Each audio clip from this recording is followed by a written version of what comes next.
Olá, que bom estarmos aqui de novo para mais um episódio do Inteligência Intuitiva. É sempre um gosto. E pensem só nisto para começarmos a nossa reflexão de hoje.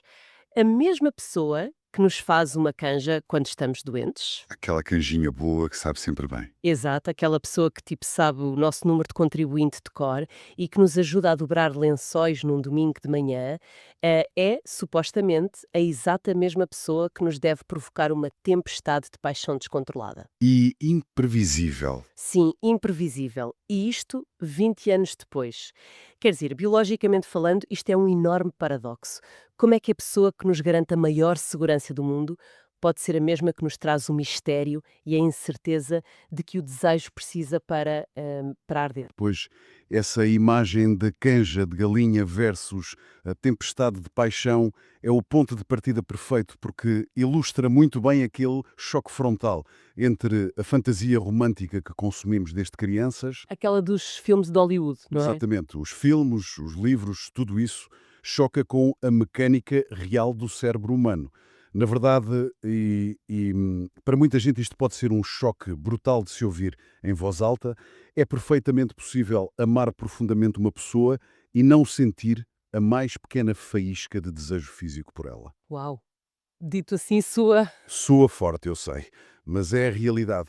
E no polo oposto, que também incomoda muita gente admitir, é incrivelmente comum desejar intensamente, de forma até avassaladora, alguém que não se ama de todo. Claro, aquele desejo cego. Sim, e quando começamos a olhar para o amor e para o desejo, não como gêmeos inseparáveis, mas talvez como tipo dois estranhos que calharam de partilhar o mesmo comboio durante algum tempo, a nossa missão de hoje começa a fazer mais sentido. Mas é aí que a minha cabeça dá um verdadeiro nó, porque nós crescemos com a ideia clara de que um é sinónimo do outro. Quer dizer, se amas, desejas. Pois, é o que nos ensinam. E se deixaste de desejar, a conclusão imediata é deixaste de amar. Acabou. O amor é algo construído de forma muito intencional. Exige uma dose massiva de tempo, de paciência, é a criação lenta de um vínculo, é, no fundo, memória acumulada. E segurança, exato. Por outro lado, o desejo é visceral, tem a ver com o cheiro, com picos hormonais que não pedem licença a ninguém para acontecer. Completamente. Está super ligado ao corpo e parece ter uma vida própria, quase alienígena, estás a ver? Estou. E faz todo o sentido, porque estamos a falar de áreas completamente diferentes da nossa biologia. Como assim? Bem, o amor, pelo menos aquele amor duradouro, que é intencional de que estamos a falar aqui, reside muito no nosso córtex pré-frontal. Tem a ver com planeamento, com empatia, com aquela decisão consciente de cuidar do outro. Ah, a produção de ocitocina e tudo isso. Isso mesmo, a hormona da ligação, do conforto. Agora, o desejo. O desejo é primitivo. Nasce nas zonas mais antigas do cérebro, Na amígdala, não é? na amígdala, no sistema límbico. Repara, o desejo não quer saber se outra pessoa paga as contas a horas ou se é um pai ou uma mãe fantástica. Pois não. Ele não tem racionalidade nenhuma. Nenhuma. O desejo é ativado pela novidade, pelo perigo, pelo desconhecido. É, no fundo, um impulso de conquista. Não pede qualquer autorização ao nosso intelecto racional. Portanto, quando tentamos fundir uma emoção construída que procura a segurança máxima, O tal amor da canja. sim, com um instinto biológico que prospera no risco máximo, estamos basicamente a desenhar uma receita para a frustração. Sabes, eu estive a tentar arranjar uma forma de visualizar isto e ocorreu uma coisa que gostava de partilhar contigo. Força, diz lá. Pensemos no amor como a construção de um museu espetacular. Leva décadas a ser construído, percebes? Cada sala que desenhamos tem os quadros das nossas memórias conjuntas, a temperatura é super controlada para nada se estragar. É um espaço muito seguro. Super seguro, silencioso e incrivelmente valioso. E nós adoramos o nosso museu. Certo. O problema aqui é óbvio. É completamente impossível apreciar a paz e a beleza serena de um museu quando tens um alarme de incêndio aos gritos nos teus ouvidos. Pois a atenção foca-se só no alarme. Exatamente. E, no entanto, a sociedade vira-se para nós e diz que temos de ter um museu e o alarme a tocar, em simultâneo para o resto da nossa vida. Eu pergunto-me por que raio insistimos em exigir que naturezas tão opostas venham sempre, sempre no mesmo pacote. É uma excelente pergunta. E a resposta é que essa exigência tem raízes históricas e económicas. Não são raízes biológicas. A sério? Económicas. Sem dúvida. Durante séculos, o casamento foi uma instituição puramente pragmática. Servia para juntar terras, forjar alianças entre famílias. Sim, garantir que o património ficava na família. Exato, garantir a sobrevivência económica. O amor e o desejo aconteciam muitas vezes fora dessa estrutura do casamento. E a sociedade fechava os olhos a isso. Pois, as famosas amantes e os casos extraconjugais. Sim, era o pão nosso de cada dia. Foi só muito recentemente, em termos históricos, nos últimos 2 séculos, que decidimos colocar tudo dentro da mesmíssima caixa. Começámos a exigir que a pessoa com quem assinamos um contrato de exclusividade financeira e com quem partilhamos o cansaço extremo de criar filhos E pagar as contas? e pagar as contas, exato, que essa pessoa seja também o nosso melhor amigo, o nosso confidente e, à noite, um amante misterioso e inesgotável. Meu Deus, visto assim é uma pressão gigantesca. É uma sobrecarga tremenda. O facto de exigirmos que todas as necessidades emocionais, de segurança e de excitação biológica sejam supridas por um único indivíduo é pedir o impossível. A nossa biologia simplesmente não acompanha este ideal moderno. Espera aí, mas e aquelas pessoas que estão casadas há 20 ou 30 anos e que ainda não conseguem tirar as mãos de cima uma da outra? Há os casais excepcionais, Sim. porque existem, não é? Nós olhamos e pensamos, hum, ok, estes dois descobriram a fórmula mágica. Se o que estamos aqui a explorar diz que a familiaridade aniquila o mistério, o que é que acontece a esses casais? Eles são a prova de que afinal é possível juntar o museu e o alarme de incêndio?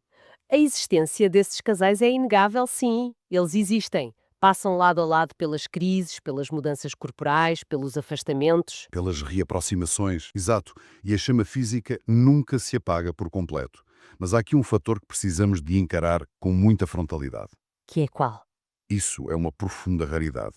Quem consegue manter essa dinâmica a longo prazo não descobriu necessariamente um truque secreto ou trabalhou mais arduamente na relação do que todos os outros. Não tem a ver com aquele esforço romântico que as revistas vendem? Na maioria das vezes, não. Há uma dose gigantesca de sorte biológica e psicológica. É um alinhamento raríssimo que sobrevive ao tempo. Portanto, ter essa coexistência de amor e desejo duradouro é um privilégio absoluto. Confesso que ouvir isso me soa um bocado desanimador. Eu percebo que sim. Quer dizer, passamos a vida a ver filmes, a ler livros e a observar casais perfeitos nas redes sociais que nos dizem constantemente que manter o desejo aceso num casamento longo é a norma. É o mínimo dos mínimos para uma relação ser considerada válida. É a narrativa dominante, sem dúvida. E dizer agora que afinal isso é uma raridade tremenda e uma questão de sorte. Não é estarmos um bocado a deitar a toalha ao chão? Se assumirmos que é apenas sorte, não corremos o risco de as pessoas simplesmente deixarem de se esforçar nas relações? Entendo perfeitamente que sou agridoce, mas vejamos o outro lado da moeda. A nossa cultura vende-nos uma raridade estatística como se fosse a norma padrão. E qual é o resultado prático disto? Frustração. Frustração e culpa. Quando a realidade inevitavelmente bate à porta da maioria dos casais, ou seja, quando a biologia faz o que a biologia sabe fazer melhor, que é habituar-se ao estímulo para poupar energia. O cérebro normaliza aquilo. Exato. Quando isso acontece, essas pessoas sentem que falharam rotundamente. Sentem que há algo de profundamente errado com elas próprias. Pensam coisas como: se não o desejo é porque o nosso casamento é uma farsa, ou se não tenho vontade é porque não amo o suficiente. O que é super injusto para o que construíram, não é? Totalmente injusto. Esta narrativa mediática gera uma culpa que é paralisante. Portanto, admitir que manter o desejo vivo a longo prazo é um privilégio raro não é deitar a toalha ao chão. Muito pelo contrário, é um ato de profunda libertação. Liberta-nos dessa exigência. Retira o peso da culpa dos ombros. Permite-nos olhar para a relação que temos e dizer, olha, o facto de o alarme de incêndio não estar a tocar não significa de todo que o museu esteja em ruínas. Uau! Isso muda completamente o paradigma, porque se olharmos para o desaparecimento do desejo não como um fracasso moral nosso, mas como uma evolução biológica natural, a culpa evapora-se logo ali. É exatamente essa a ideia. Mas, já agora, se o desejo é assim tão volátil e tão difícil de domar, como é que lidamos com o facto dele continuar a aparecer pelas pessoas mais inconvenientes? O lado imprevisível da coisa. Pois, se o desejo é cego, como é que a sociedade gera este caos todo? A sensação com que eu fico é que a ferramenta que usamos para lidar com isto é a moralidade pura e dura. E está certíssima. Tentamos convencer-nos de que o desejo é fútil, que é uma distração quase infantil e que as pessoas maduras, digamos assim, não se deixam levar por coisas tão carnais e fugazes. É isso mesmo. A moralidade é, no fundo, a barragem de cimento que a sociedade constrói para tentar conter a força bruta do desejo. E porquê? Porque, como discutimos há pouco, a sociedade precisa de previsibilidade. Precisa de ordem, sim. Precisa de pessoas que fiquem juntas para pagar os empréstimos bancários, para manter o consumo estável nos supermercados, para criar as próximas gerações com alguma ordem em casa. Mas o desejo é o oposto disso. O desejo é altamente disruptivo. O desejo faz com que uma pessoa com uma vida aparentemente perfeita olhe para o colega de trabalho e de repente ponha em risco tudo o que construiu ao longo de 2 décadas. É uma ameaça gigante à infraestrutura civilizacional. Sim, abana as estruturas todas. Por isso, o mecanismo de defesa da sociedade é diminuir o desejo, é catalogá-lo como fútil, como pecaminoso, imaturo. Mas repara, isso é como tentar parar a correnteza de um rio caudaloso com uma vedação de madeira. É uma boa imagem. É completamente inútil. Dizer a alguém que sente uma atração arrebatadora que isso é só uma futilidade é literalmente pregar aos peixes. Não tem um mínimo impacto na realidade orgânica daquela pessoa. Porque não se controla? Pois não, porque o desejo não é apenas uma simples vontade, é uma pulsão de vida. Faz-nos sentir vivos. O coração acelera, o sangue corre mais rápido, voltamos a sentir aquela adrenalina que o conforto do dia a dia acabou por adormecer. E que sabe tão bem sentir. Humana, passamos tanto tempo a julgar e a atirar pedras a quem se deixa levar por ela. É um medo a falar. Estaremos a usar a moralidade como um escudo para esconder o pânico que sentimos quando percebemos o quão frágeis são, afinal, as nossas próprias relações. Essa é uma leitura muito perspicaz. O julgamento feroz que aplicamos aos outros é quase sempre diretamente proporcional ao nosso próprio medo. Faz sentido. Quando vemos alguém abandonar a tal estabilidade confortável por causa de uma paixão cega, o nosso pânico não é apenas pela pessoa que fez isso, é pela constatação interior de que também nós somos altamente vulneráveis a essa força irracional. É aquele pensamento de isto também me podia acontecer. É aterrorizante perceber que um instinto primário pode ter o poder de destruir a vida organizada que tanto nos custou a montar. Mas rotular o desejo como fútil não apaga a sua potência. Claro que não. Há pessoas que passam anos a fio a tentar racionalizar a falta de paixão nas suas vidas. Preenchem os dias com rotinas, com viagens, com obrigações, mas que no fundo se sentem mortas por dentro. Aquela tremenda pulsão de vida não desaparece só porque a sociedade lhe colou um rótulo moral. Ela fica ali à espreita, Fica ali, submersa, a aguardar. o que nos leva diretamente ao grande momento da verdade, à encruzilhada em que tantas pessoas dão por si a certa altura da vida. O cenário é este. O museu está intacto, a casa está paga, os miúdos estão criados, há um respeito mútuo gigante entre o casal. O amor existe, Certo, o vínculo está lá. mas o desejo foi-se embora e não parece ter qualquer intenção de voltar. O que é que as pessoas fazem com esta realidade crua? Só existem dois caminhos possíveis e honestos, e o que mais me intriga é como ambos são igualmente difíceis, mas totalmente válidos. Sim, nenhum é fácil. O primeiro caminho é ficar. É decidir conscientemente que aquilo que se construiu é mais importante do que a excitação física. É uma escolha de abdicar da paixão em prol de um amor que se transforma noutra coisa. Um amor mais fraterno, sabes? Um amor incondicional de companheirismo profundo. E é crucial, mesmo crucial, devolver a dignidade a essa escolha. Porque durante muito tempo, a cultura popular ridicularizou os casais mais velhos que parecem viver como irmãos. Pois é, as piadas do costume. Exato, como se isso fosse uma derrota melancólica e triste. E não é. Escolher o caminho do amor fraterno dentro de um compromisso a longo prazo é um ato de maturidade assombrosa. É aceitar a nova fase do museu. É dizeres ao outro: eu valorizo mais a nossa história conjunta, a lealdade que partilhamos e o porto seguro que somos um para o outro, do que a tempestade hormonal do desejo. Requer atravessar o luto do amor romântico, porque é um luto, e ter a coragem de construir algo novo em cima dessa perda. Sim, é preciso muita força para isso. É uma demonstração de amor incondicional belíssima. Claro, desde que seja uma escolha feita com clareza e não por mero medo de ficar sozinho. Concordo é 100% contigo. Vejo muita nobreza nisso. Mas e há sempre um mas. O que acontece quando o silêncio do museu se torna simplesmente insuportável? Aí entramos na segunda via. E é aqui que entramos num território minado, sim. Porque o segundo caminho também é válido, que é escolher não ficar. Admitir que não se consegue ou simplesmente não se quer viver o resto da vida sem a tal pulsão de vida. Que também é muito legítimo. Mas para quem fica para trás, ou para a sociedade que observa de fora, esta escolha parece de um egoísmo atroz. Como é que deitas fora um casamento maravilhoso só porque já não há borboletas no estômago? É a frase que mais se ouve nestas alturas. Clássica. A pressão para ficar pelo bem maior. Mas se pensarmos com honestidade, escolher partir quando já não existe atração, em vez de viver uma mentira ressentida ou recorrer a traições nas costas do outro, não será um ato de tremenda integridade para com os dois? Precisamente. E é isso que causa tanta fricção social. Porque não há vilões evidentes nesta narrativa toda. Há apenas seres humanos a tentar navegar necessidades biológicas e emocionais que são perfeitamente contraditórias. É a biologia a chocar com a moral. Quem escolhe partir, assumindo o custo e a dor que isso vai causar e enfrentar, está a honrar a sua verdade. Está a assumir que abdicar do desejo é um preço alto demais para a sua própria saúde mental e vitalidade. E o aspecto verdadeiramente revolucionário deste segundo caminho é a desconstrução da ideia de que sair de uma relação significa que o amor falhou ou que acabou. É aqui que os nossos cérebros tropeçam forte e feio. Exato.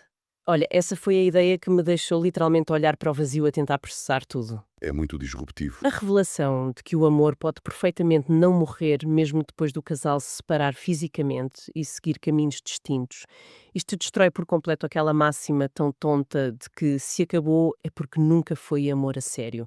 Uma frase péssima. O que estamos a perceber com esta reflexão é que o fim de um casamento ou de uma união não dita denota de todo o fim do sentimento. Quer dizer, tu podes deixar de viver com alguém, podes desfazer a estrutura da relação, podes ir atrás do desejo que te faltava com uma pessoa nova e ainda assim continuares a amar profunda e genuinamente o teu ex-parceiro. O amor sobrevive à distância, não é? Sobrevive e arrisco dizer que muitas vezes até se purifica. A sério? Sim, purifica. Sim. A separação física e legal é a dissolução de uma estrutura de compromisso. Não é um interruptor que simplesmente desliga a empatia, o carinho e o valor intrínseco que o outro tem para nós. Claro, a pessoa continua a ser importante. Quando nós removemos a panela de pressão das expectativas diárias, a pressão de de desejar o outro, a pressão de quem lava a louça ou das lides domésticas, o que sobra muitas vezes é um amor límpido. Fica só o essencial. É a constatação de que eu amo-te profundamente, quero o teu bem de forma incondicional, mas as nossas necessidades para coexistir como um casal romântico debaixo do mesmo teto já não se alinham. Aceitar isto pouparia tanto desgaste, não era? Tantos processos de divórcio bélicos, sim. Tanto sofrimento que está ancorado apenas na ilusão de que temos de passar a odiar quem nós deixamos. Não temos de odiar. Isso obriga-nos a ter uma visão quase revolucionária sobre as pessoas e sobre os nossos próprios percursos de vida. Se nós aceitarmos que o amor e o desejo são duas linhas que podem cruzar-se, podem andar paralelas ou podem até afastar-se definitivamente sem que nenhuma delas esteja errada, eu acho que viveríamos todos com muito menos ansiedade. Seguramente. Mais paz de espírito. Compreender a biologia por trás da falta de desejo e a construção sólida por trás da permanência do amor dá-nos a capacidade incrível de olhar para quem escolhe ficar com admiração e, simultaneamente, olhar para quem escolhe partir com profunda empatia. É isso. E permite-nos substituir de vez o julgamento moral pela curiosidade humana. Quando compreendemos a mecânica das emoções, percebemos que não há um manual de instruções universal para o casamento ou para o desejo. Não há fórmulas mágicas. Há apenas pessoas a tentar equilibrar a necessidade de segurança com a fome de se sentirem vivas. E no fim do dia, cada um tem de decidir qual é a fome que consegue suportar melhor. É fascinante. Bem, desconstruímos a biologia, a sociologia e a componente emocional de tudo isto. E acho que ficou bem claro o autêntico choque de titãs que existe entre estas duas forças. Sem dúvida. Mas, para fecharmos este nosso mergulho de hoje, eu gostava de lançar um pensamento novo, uma provocação a partir de tudo o que concluímos. Venha ela. Se sabemos agora que o amor não precisa de uma relação física diária para continuar a existir, e se sabemos que exigir que o amor e o desejo coexistam debaixo do mesmo teto durante 50 anos é basicamente uma armadilha estatística, o que é que isso significa para o futuro das relações humanas? É uma grande questão. Será que o verdadeiro sucesso deixará de ser o velhinho viveram felizes para sempre juntos, para passar a ser um viveram honestamente de acordo com o que precisavam em cada momento? Bem, fica a provocação para quem nos ouve explorar por si próprio. Da nossa parte, muito obrigado por estarem aí. Não se esqueçam de seguir o Inteligência Intuitiva, isso é importante para nós. Obrigado e até breve.